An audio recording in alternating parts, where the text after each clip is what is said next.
আসসালামু ব্যারিস্টার হাসান। ওয়ালাইকুম আসসালাম। ইউকের ইমিগ্রেশন সিস্টেমের চেঞ্জের ব্যাপারে গভর্নমেন্ট বেশ কয়েকটি প্রস্তাবনা দিয়েছে, সেই সম্পর্কে যদি আপনি একটু আলোচনা করতেন। দ্য ইউকে গভর্নমেন্ট তারা কারেন্টলি আন্ডারগোয়িং করছে সিগনিফিক্যান্ট চেঞ্জের জন্য ইন ইটস ইমিগ্রেশন সিস্টেমে, এবং তারা ফোকাস করছে যে নেট মাইগ্রেশন আছে সেটাকে তারা কমিয়ে আনবে, এবং তারা ইনক্রিজ করতে চাচ্ছে কন্ট্রোল ওভার বর্ডার উপরে তারা কন্ট্রোল ফিরে আনার চেষ্টা করছে। তো কী চেঞ্জেস যেগুলো তারা অলরেডি প্রস্তাব করেছে এবং আমরা এই সম্পর্কে জানি, সেগুলো নিয়ে একটু আমি আলোকপাত করব। তার ভিতরে হচ্ছে যে ইংলিশ ল্যাঙ্গুয়েজ রিকোয়ারমেন্টস এটাকে আরও স্ট্রিক্ট করার কথা বলা হয়েছে ফর সাম ভিসা ক্যাটাগরি, এটা কিন্তু সাম ভিসা ক্যাটাগরির ক্ষেত্রে বলা হয়েছে, এবং যে standard qualifying period for settlement সেটার যে পিরিয়ড সেটা বাড়ানোর কথা বলা হয়েছে, এবং যে ডিজিটাল ইমিগ্রেশন স্ট্যাটাস ই ভিসা সেটা কিন্তু অলরেডি 1 জুন 2025 কিন্তু কার্যকরী হয়ে গেছে। তো ডিজিটাল ইমিগ্রেশন সিস্টেমের ব্যাপারে এটা কিন্তু রিপ্লেস করে ফেলেছে অলরেডি। ফিজিক্যাল ডকুমেন্টস আর মূলত থাকবে না, এটা অনলাইন রেকর্ড অফ ইমিগ্রেশন সিস্টেমে চলে আসছে, যেটাকে ই ভিসা বলা হয়ে থাকে। তো হায়ার স্ট্যান্ডার্ড যে ইংলিশ ল্যাঙ্গুয়েজ টেস্ট এটা মূলত ইন্ট্রোডিউস করা হবে, এবং এটা পার্টনার অফ যারা ওয়ার্ক ভিসা আছে তাদের ক্ষেত্রে এটা অ্যাপ্লিকেবল হবে, এবং সেই ক্ষেত্রে বলা হয়েছে যে তাদেরকে ডেমনস্ট্রেট করতে হবে বেসিক ইংলিশ ল্যাঙ্গুয়েজ প্রফিসিয়েন্সি, এবং কোয়ালিফাই করার জন্য তারা ডিপেন্ডেন্ট হিসাবে। এরপরে standard period of qualifying period for permanent resident, যেটাকে indefinite leave to remain in দ্যাকে বলা হয়, এটা ইনক্রিজ করার প্রস্তাব করা হয়েছে, যেটা 5 years to 10 years হবে।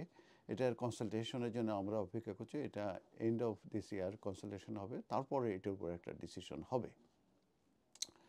হাইলি স্কিল যে মাইগ্রান্টস সেটার ব্যাপারে যে প্রস্তাবটা এসেছে সেক্ষেত্রে হচ্ছে যে গভর্নমেন্ট তারা এম করেছে যে তারা হাইলি স্কিল যে মাইগ্রেন্ট আছে তাদের আসার ব্যাপারে ইজি করার চিন্তাভাবনা করেছে ইউকেতে আসার, এবং বিশেষ করে গ্লোবাল ট্যালেন্ট এবং হাই পটেনশিয়াল রুট আছে এটার অনেক শিথিল করবে, ফ্লেক্সিবিলিটি করবে এখানে, যাতে করে তারা এই ভিসা আসতে পারে।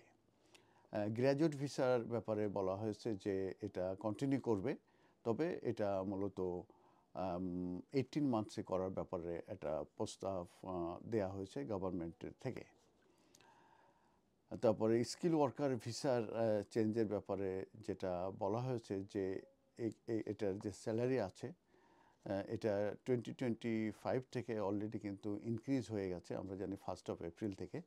অতএব যারা এই স্কিল ওয়ার্কার ভিসা আছে তারা কিন্তু এমপ্লয়ের সঙ্গে যোগাযোগ করবেন, এবং আপনারা দেখবেন যে আপনার রাইট যে ইনকাম সেটা স্যালারি আপনারা পাচ্ছেন কি না। নেট মাইগ্রেশনের ব্যাপারে সিরিয়াসলি যেটা রিডাকশনের ব্যাপারে সিরিয়াসলি চেষ্টা করা হচ্ছে, যে এই কারণে এই ইমিগ্রেশন সিস্টেমটাকে তারা আবার এটাকে নেট মাইগ্রেশন কমানোর জন্য তারা সিরিয়াসলি চেষ্টা করছে। তো স্পাউস ভিসা মিনিমাম ইনকামের ব্যাপারে আমরা জানি যে অ্যাডভাইজারি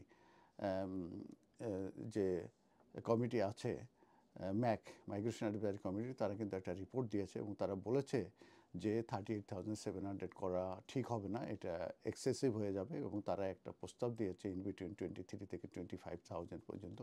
কিন্তু আমরা জানি যে 11th এপ্রিল 2025 থেকে এখন এই ইনকামটা আছে 29,000, এবং এটার এই যে মাইগ্রেশন অ্যাডভাইজারি কমিটির যে রিভিউ আছে এটার উপরে কোনো ডিসিশন না হওয়া পর্যন্ত 29,000 আছে।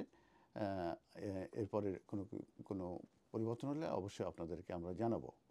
তারপরে ডোমেস্টিক ট্রেনিংয়ের ব্যাপারে ইমফ্যাসিস দেওয়া হয়েছে, যে এখানে যেসব ইন্টারন্যাশনাল রিক্রুটমেন্ট আছে সেগুলো রিডিউস করে যাতে ডোমেস্টিক ট্রেনিংয়ের মাধ্যমে ডোমেস্টিক ওয়ার্কারদেরকে নেওয়া হয় সে ব্যাপারে সরকার গুরুত্ব দিয়েছে। আর new labour market evidence group বলে একটা গ্রুপ এস্টাবলিশ করা হয়েছে, এবং তারা এই ডেটাগুলো নেবে এবং সেই ডেটাগুলো সব জায়গায় শেয়ার করবে। আর ভিসা রিকোয়ারমেন্টসের ক্ষেত্রে যেটা আসছে যে ইংলিশ ল্যাঙ্গুয়েজ যে প্রফিসিয়েন্সি আছে এটার উপরে কিন্তু চেঞ্জ আসবে, যেটা B2 হওয়ার কথা সবার জন্য আইএলএর ক্ষেত্রে। আর আমি বলেছি স্টুডেন্ট কিংবা যে ওয়ার্ক ভিসায় যারা আছে তাদের ডিপেন্ডেন্টদের জন্য এটা A1 ইনিশিয়ালি A2 এক্সটেনশন এবং পরবর্তীতে B2 হবে সেটেলমেন্টের ক্ষেত্রে। আর আর আর যেটা আছে যে ডিজিটাল স্ট্যাটাস এই বিষয় সম্পর্কে আমি অলরেডি বলেছি 1 জুন থেকে এটা কিন্তু ইমপ্লিকেশন হয়ে গেছে। অতএব যারা এই ই ভিসা করেনি তারা কিন্তু ই ভিসা করে নেবেন, তাহলে কিন্তু আপনারা ইউকের বাইরে যেয়ে আবার কিন্তু আসতে পারবেন না। ধন্যবাদ। এই ছিল মোটামুটি রিসেন্ট যে প্রস্তাবগুলো এবং যে পরিবর্তনগুলো সেগুলো নিয়ে আপনাদের সঙ্গে শেয়ার করলাম। আরও যদি কোনো পরিবর্তন আসে আবারও আমি আপনাদের সামনে ভিডিও নিয়ে আসবো। ধন্যবাদ।